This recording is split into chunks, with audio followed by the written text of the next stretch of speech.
श्रीराम आणि हनुमानाचा जय जयकार केला.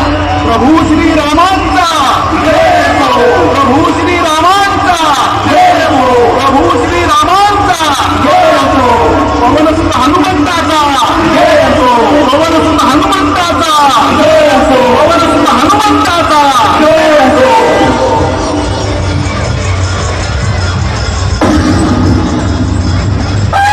जय श्रीराम. विश्व हिंदू परिषद श्रीराम नवमी सोहळ्याच्या समितीद्वारा प्रस्तुत यावेळेस देखावा सादर करीत आहोत महापराक्रमी हनुमान. महापराक्रमी हनुमान. हनुमान हनुमान. लंकेश्वर रावणानं आपल्या बहिणीच्या अपमानाचा बदला घेण्यासाठी प्रभू श्रीरामांच्या पत्नीचं माता सीतेचं हरण करून तिला लंकेत बंदिवासात ठेवलं. आपल्या पत्नीला शोधण्यासाठी श्रीराम वालीवरून भटकू लागले. या प्रवासात त्यांना अनेक सोबती गवसले, ज्यांनी श्रीरामांसाठी सीता मातेच्या शोधासाठी आपले प्राण पणाला लावले. प्रभू श्रीरामांसाठी हनुमंतांनी सीतेचा शोध घेतला, पण लंकेतून सीतेला सुखरूप परत आणण्यासाठी श्रीरामांना लंकेश्वर रावणाशी युद्ध करावं लागलं होतं. घनघोर युद्धाला प्रारंभ झाला.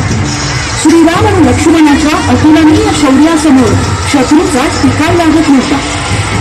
आतापर्यंत रावणानं पाठवलेले कुंभकर्ण, मेघनाद यांसारखे धुरंधर योद्धे देखील मातीला मिळाले. आता मात्र लंकेश्वर रावण अस्वस्थ झाला. आपल्या दोन्ही पुत्रांना आणि बंधूला गमावल्यामुळे बेचैन झाला, संतापला आणि स्वतः युद्धासाठी आला. राम रावण युद्धाला सुरुवात झाली. दोन्ही योद्धे झुंजले, त्यामुळे कोणीही मागे हटण्याचा प्रश्नच नव्हता. पण आता मात्र रावणानं कपटी युद्धास सुरुवात केली. जमिनीवरून त्यानं आकाशात उड्डाण केलं.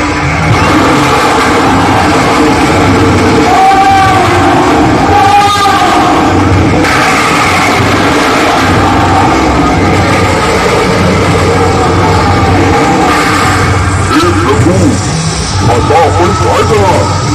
आता आकाश मार्गाने युद्ध करून पाहतोय. चिंता करू नकोस. मी माझ्या शक्तीनं विराट रूप धारण करून प्रभू श्रीरामांना माझ्या पाठीवर ठेवले.